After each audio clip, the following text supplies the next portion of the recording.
Oke. Assalamualaikum warahmatullahi wabarakatuh. Kembali lagi bertemu dengan saya Hoyrul Ihsan Daulay, host podcast kesayangan Anda. Apalagi kalau bukan podcast pakai otak. Thank you. Nah, podcast pakai otak merupakan podcast yang mendatangkan orang-orang penting, orang-orang luar biasa yang akan membagikan informasi yang luar biasa kepada kalian semua, dan kalian akan bisa mendapatkan apa yang menjadi pelajaran untuk kalian ambil sebagai intisari untuk hidup kalian. Iya, ini luar biasa sekali podcastnya, guys.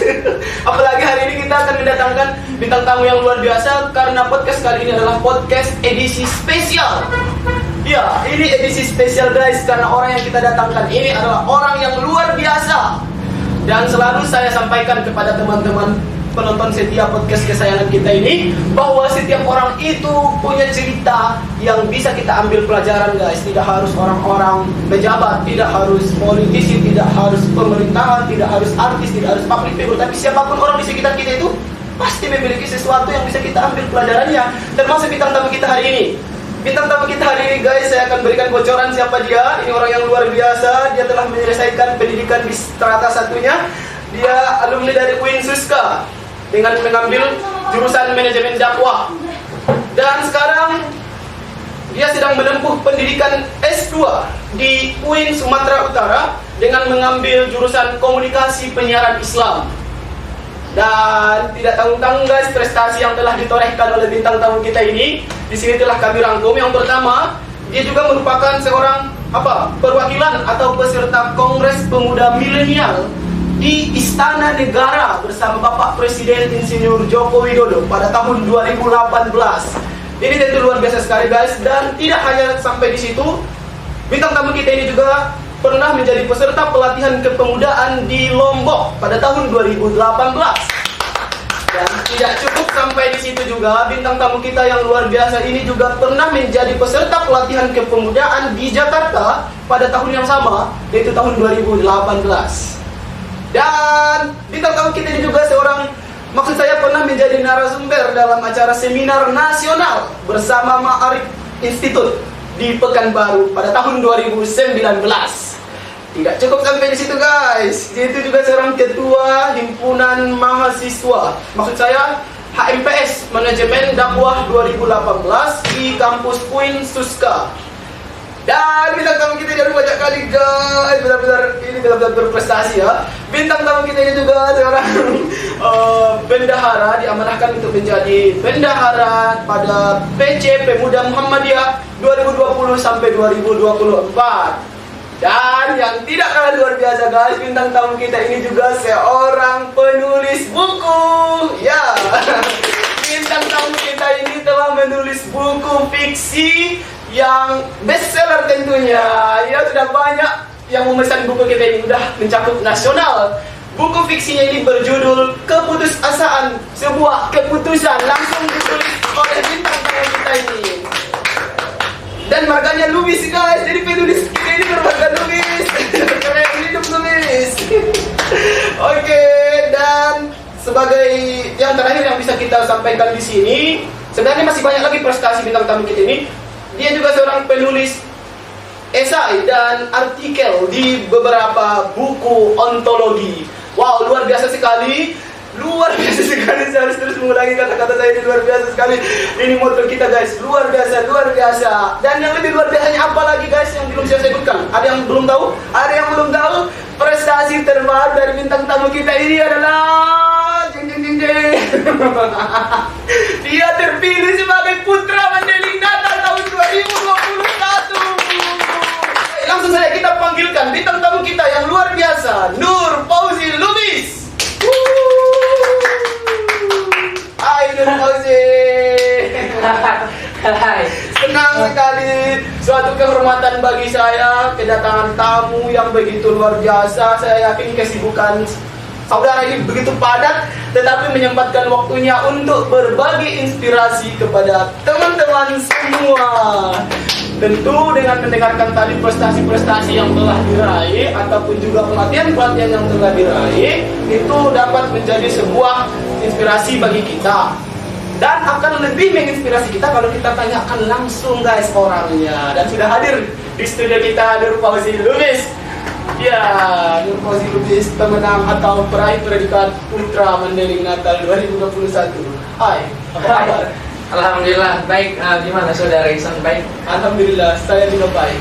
Saya benar-benar baik. Boleh saya pakai apa saya lagi? Putra bakat saya. Oke, saudara Nur Fauzi Lubis, Ya. seorang penulis buku dan juga telah mengikuti banyak sekali pelatihan yang luar biasa. Tentu itu menjadikan sebuah karakter tersendiri bagi Anda. Dan yang paling hebat menurut saya di sini prestasi Anda yang terakhir ini, yaitu sebagai Putra Mandailing Natal, putra kebanggaan daerah Kabupaten Mandailing Natal pada tahun 2021. Baik, bagaimana kabarmu Nur Fauzi? Alhamdulillah baik saudara Ihsan. Oke, untuk penonton semuanya, jadi sebenarnya podcast pakai otak ini adalah satu tujuan cita-cita saya. Dari tahun kemarin saya minta masuk podcast pakai otak, tapi baru hari ini terlaksana alhamdulillah bersama host keren kita Nurul Ihsan. Aduh, tersanjung. Ini pasti udah dilatih ini, skipping ini kayaknya. Oke, nah Nur Fauzi Lubis, bisa Anda berikan perkenalan sedikit dulu kepada teman-teman kita yang mendengarkan. Siapa sih Nur Fauzi Lubis, tinggal di mana gitu, bisa disampaikan. Oke teman-teman, saya Nur Fauzi Lubis, Putra Mandailing Natal 2021 ya. Kemudian juga seorang penulis buku. Saya bawa bukunya, ini dia. Wow, Ini dia luar bukunya. biasa. Rp65.000 judulnya keputusan, sebuah keputusan sambil promo, nggak apa-apa ya. Ya, nggak apa-apa.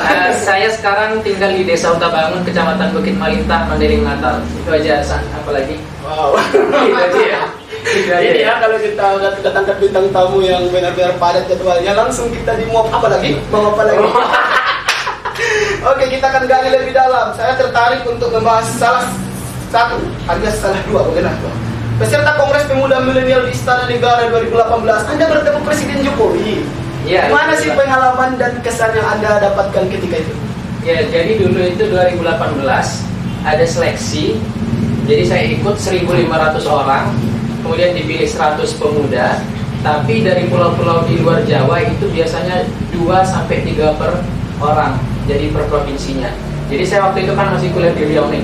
Ya. Jadi pas saya waktu kuliah di Riau, jadi saya terpilih 2 orang. Padahal KTP Mandailing Natal waktu itu kan. Ya. Jadi terpilih perwakilan Riau, satu saya, satu lagi ada perempuan dari kampus Pekanbaru lainnya. Jadi luar biasa lah, dari 1.500 menjadi salah satu dari 100 orang. Bukan karena hebat ya, tapi gimana, beruntung mungkin. Beruntung, ada faktor keberuntungan. Ya, ada tapi faktor jelas keberuntungan. juga faktor kehebatan sih itu sebenarnya, bisa mengalahkan saingan dan bertemu langsung pimpinan negara kita Bapak Presiden. Tentu yang dibahas adalah hal-hal yang luar biasa di sana. Tentu inovasi-inovasi yang di antara kepemudaan pasti bermunculan di sana. Luar biasa sekali, bisa membuat iri pemuda-pemuda yang lain sih sebenarnya. Dan saya juga tertarik dengan ini. Anda juga seorang penulis buku fiksi. Sejak kapan sih Anda mulai menulis ini? Sejak saya patah hati. Oh, langsung ditorehkan ya dalam selembar kertas. Oke. Jadi kan memang para penyair itu adalah orang-orang yang patah hati berulang kali. Oh, dari itu latar Iya. belakangnya. Ya. Orang-orang patah hati itu biasanya mengeluarkan karya-karya. Oke. Jadi kalau Presiden Mesir dulu Said Mursi itu dalam penjara, hatinya sakit, terus dia nulis buku. Ya. Saya mungkin juga terpenjara, tapi hatinya yang terpenjara waktu itu. Jadi saya nulis buku, jadi muncullah ini keputusasaan, sebuah keputusan. Wow, luar biasa guys. Kalau misalnya Nur Fauzi berawal dari sakit hati, dia tuliskan karya. Kalau misalnya saya ada sakit hati, yang saya tulis dinding kamar mandi WC-nya. Ini tidak patut untuk ditiru, ini yang harus ditiru guys. Jadi sebuah perasaan kita ditorehkan menjadi karya yang bisa bernilai finansial ya, Ya. luar biasa sekali. Ya. Nah, itu seputar latar belakang dari bintang tamu kita. Dan sekarang saya juga sangat tertarik sekali untuk mengulas dan mengupas lebih jauh tentang predikat Anda sebagai Putra Madinah 2021. Nah, saya punya beberapa pertanyaan tentang ini guys, tentang Putra Mandailing Natal 2021. Ya guys, sebelumnya Kabupaten Mandailing Natal baru saja mengadakan pencarian atau seleksi duta alias putra dan putri Kabupaten Mandailing Natal yang nantinya menjadi duta untuk promosi wisata adat budaya di Mandailing Natal, dan acara ini diselenggarakan oleh Ikatan Dosen Madinah dan didukung oleh Dinas Pariwisata, Mandailing Fotografi dan beberapa instansi terkait yang tidak bisa disebutkan. Dan alhamdulillah terpilihlah salah satu putra terbaik Mandailing Natal yang berasal dari Kecamatan Bukit Balintang, yaitu Nur Fauzi, sebagai kandidat terpilih di antara banyak saingan yang telah berhasil dia kalahkan, guys, dengan tanda kutip. Akhirnya Nur Fauzi lah yang terpilih menjadi Putra Madinah 2021. Saya punya pertanyaan untuk Anda. Bagaimana sih rasanya dan perasaan saudara sekarang itu ketika terpilih dan dinobatkan, disematkan selempang Putra Madinah? Apa yang Anda rasakan waktu itu? Ketika terpilih dari Putra Madinah. Iya. Jadi sebelumnya teman-teman, saya itu sebenarnya tidak pernah kepikiran untuk jadi pemenang Putra Madinah. Iya. Karena saya itu orangnya tidak pernah optimis terhadap sesuatu. Jadi saya adalah orang yang hidup dengan prinsip pesimisme. Pesimisme itu bukan berarti tidak berbuat. Tapi pesimisme itu seperti menurunkan ekspektasi agar kekecewaan tidak muncul. Jadi dulu saya orangnya optimis, tapi saya setelah berpikir ternyata dari 100 kali percobaan, apa yang kita lakukan itu paling sekali 2 kali berhasil. Jadi kalau orang bilang kegagalan adalah keberhasilan yang tertunda, kalau bagi saya adalah keberhasilan yang kegagalan yang tertunda. Jadi pencapaian apapun di hidup kita itu rasanya seperti tidak cukup untuk mengobati kekecewaan yang pernah kita dapatkan itu sih. Jadi saya beginilah rasanya berbicara dengan orang yang falsafah sekali, guys. Kita harus memahami bahasanya. Sorry teman-teman. Kita harus memahami bahasanya karena memang bintang tamu kita ini bintang tamu yang luar biasa, guys, ya, ahli berbahasa ini. Jadi maksud dari saudara kita ini, pesimisme di sini adalah tidak tinggi, jangan dulu tinggi ekspektasi kita, sehingga ketika kita tidak berhasil meraih itu kita tidak down atau sakit hati gitu ya. Sehingga akhirnya dengan pesimisme itu pun kita bisa juga berprestasi. Nah, iya itu dia. Ya, pesimisme boleh, tapi skill tetap diasah gitu ya. Iya. Wah, luar biasa sekali. Dan perasaan Anda kemarin ketika diumumkan oleh MC Anda pemenangnya, bagaimana perasaan Anda? Saya senang. Senangnya seperti apa, bisa digambarkan? Karena saya tidak pernah membayangkan saya jadi pemenang. Iya. Jadi waktu saya terpilih rasanya senang sekali. Wow. Karena apa yang kita tidak harapkan tapi muncul dan hadir untuk kita itu. Senang dan berat. Senang dan berat. Senang dan berat. Senangnya karena tidak sangka kita menang, beratnya karena ada amanah yang harus ditanggung-jawabi. Ya, betul ya, amanah yang harus dijalankan dalam setahun ini minimal dalam 1 tahun ini. Wow, luar biasa sekali, guys. Saya juga turut senang ketika Anda terpilih menjadi Putra Mandailing Natal 2021. Jadi host kita ini juga salah satu peserta ya teman-teman.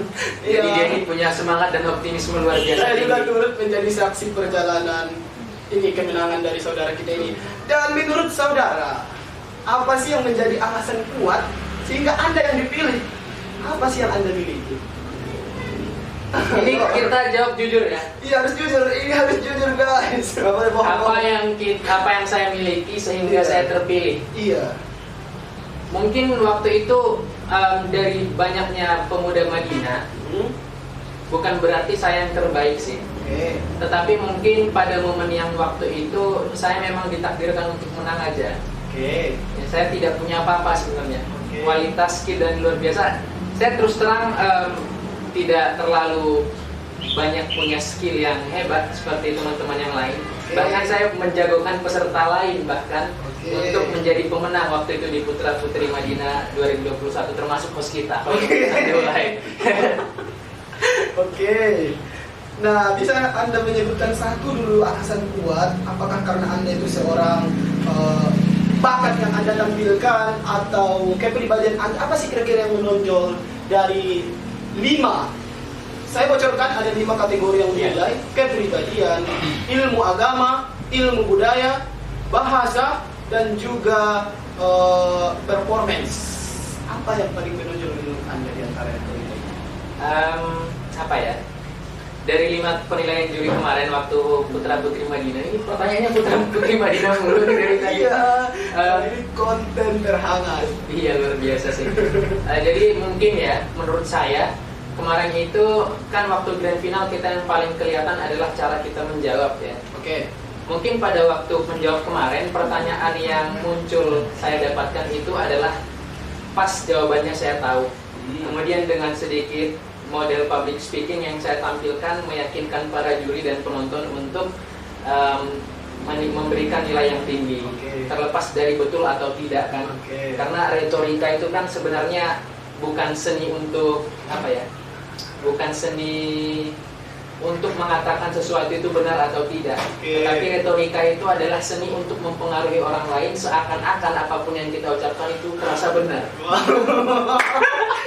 Luar biasa sekali, saya banyak kali mendapat ilmu di sini. Terima kasih. Berarti saudara kita ini alasan terkuat ketika saudara terpilih itu bisa jadi karena kemampuan Anda dalam menjawab soal yang mencakup di situ unsur ilmu agama, budaya dan juga kemampuan berbahasa. Dan kepribadian mungkin juri juga melihat itu ada kepada Anda, kepribadian yang baik dan tentunya performance Anda juga yang luar biasa. Wow, luar biasa sekali. Asik. Terakhir saya juga mesti mengucapkan selamat kepada Anda dan saya masih punya pertanyaan. Mohon maaf guys, bukan terakhir ini saya salah ucap. Apa rencana saudara selanjutnya setelah mendapat predikat Putra Madinah ini? Bukan rencana saya ya, tapi rencana seluruh Putra Putri Madinah. Kita ada rancangan program kerja ke depan yang harus kita usulkan ke pemerintah daerah, karena kita sudah dikasih amanah untuk jadi Putra Putri Mandaling Natal. Kemudian insya Allah dalam waktu dekat kita akan diskusikan ke Pemda, termasuk sama host juga ya. Sama host juga nanti untuk program kerja kita ke depan di setahun ini. Paling tidak sampai ada pemilihan Putra Putri Mandaling Natal yang baru. Jadi semangat Tentunya Pemuda Madinah harus semangat. Anda harus menjadi suri teladan tentunya. Semangatnya Anda menjadi semangat tim Anda. Oke. Nah, ini pertanyaan yang benar-benar hati-hati Anda menjawabnya ya. Jangan sampai salah jawab. Siapa kandidat yang menjadi saingan terberat menurut saudara? Oke, pertanyaannya saingan ya. Iya, siapa saingan terberat selama prosesi ini menurut Anda? Selama Putra Putri Madinah, Ya. itu saya tidak merasa teman-teman yang lain itu saingan. Tetapi saya malah saya punya jagoan kayak yang tadi saya bilang di awal. Jagoan saya itu Andika Ibrahim. Ya, karena menurut saya dia itu punya wawasan yang luas lah. Beda lah antara kita yang kuliah di dalam negeri sama luar negeri. Istilahnya kalau orang kuliah di luar negeri itu pasti akan berseberangan budaya dia sebelumnya sama budaya di tempat yang baru. Selain itu ilmunya juga mungkin bisa jadi ya dalam tanda kutip itu lebih luas wawasan cakupannya daripada kita yang kuliah di dalam negeri. Kemudian kemampuan bahasa beliau juga kan luar biasa waktu itu. Jadi saya menjagokan dia waktu itu untuk jadi Putra Madinah. Wow, luar biasa sekali. Berarti kandidat Andika Ibrahim menjadi sebuah motivasi saya lah. Motivasi dalam prosesi ini karena beliau juga merupakan kandidat dan runner up. Prestasi dia juga atau background dia juga luar biasa. Seorang mahasiswa di luar negeri. Kami menunggu Anda di podcast ini guys. Oke, luar biasa. Sekarang pertanyaan yang terakhir. Pengalaman yang paling berkesan menurut saudara di bagian mana? Di bagian audisi kah, pembekalan kah, karantina kah, ekspor wisata kah, makan-makan di Natal kah, semifinal kah, atau grand final, atau yang manapun yang mungkin tidak bisa disebutkan? Di bagian mana kira-kira yang paling berkesan? Mungkin jawaban saya agak aneh ya. Boleh. Tapi yang paling berkesan menurut saya adalah di setiap break dari setiap acara kita. Kenapa rupanya di break itu? Karena kalau pembekalan membosankan pasti. Acara-acara melelahkan dong pasti. Tapi waktu break itu kita kan ketemu sama teman-teman, kemudian bisa ngobrol, bisa bercanda dan lain sebagainya, saling mengenal satu sama lain. Itu menurut saya yang paling mengesankan sih. Sehingga yang 35 orang itu kita bisa kenal semuanya. Saya perkecil lagi pertanyaan saya. Di break bagian mana? Di break bagian mana ya? Iya, kan ada break waktu kita di Sopo, ada break waktu di sini semuanya berkesan maksud saya. Ini yang paling berkesan di break mana ini? Di break yang waktu kita explore ke Batu Badaun. Kenapa memilih itu yang paling berkesan? Pertama waktu di bus. Oke. Pertama waktu di bus itu sangat mengesankan sekali. Kita bisa nyanyi-nyanyi. Kita bisa waktu itu explore bakat juga kan, jadi tour guide. Iya, betul. Kemudian waktu itu juga ada teman kita yang muntah. Siapa itu tadi Yang muntah adalah host kita. Jadi saya sampai capek ngurutin di sininya kan. Yang karena dia suka muntah-muntah waktu di bus itu. Aduh. Luar biasa sih. Kalau orang Mandailing bilang itu kayak marorot waktu itu saya marorot. Bukan marorot, Patureot waktu itu. Luar biasa itu sih waktu itu. Ada lagi di break bagian mana Di lagi? break mungkin waktu yang di karantina pertama waktu belajar fashion show. Oke. Ya kan? Terus di bagian, ya pokoknya di bagian break lah. Tapi itu yang paling berkesan waktu kita ada yang muntah di bus waktu itu. Baik, terima kasih. Ini luar biasa sekali informasi yang kita dapatkan dari sahabat kita Nur Fauzi, seorang putra Madinah 2021 dengan berbagai macam prestasi yang telah ditorehkan. Walaupun jawabannya tidak seperti Putra Madinah. Jawabannya telah mencerminkan putra Madinah yang sesungguhnya, guys. Dan saya punya tantangan untuk Anda. Anda menyoroti Kabupaten Mandailing Natal dari sudut pandang pemuda, apa yang paling apa yang paling mencuat ke permukaan yang harusnya dalam tanda kutip diperbaiki? Iya, dalam konteks pemuda. Apa sih dekadensi moral yang terjadi? Dekadensi. Waduh, bahasanya ngeri juga. Saya mulai belajar ini berbahasa. Apa?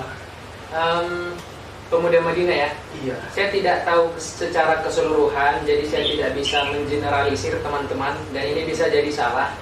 Tapi menurut saya yang paling penting saat ini pemuda Mandailing Natal itu literasi sih. Literasi artinya baca, tulis, memahami.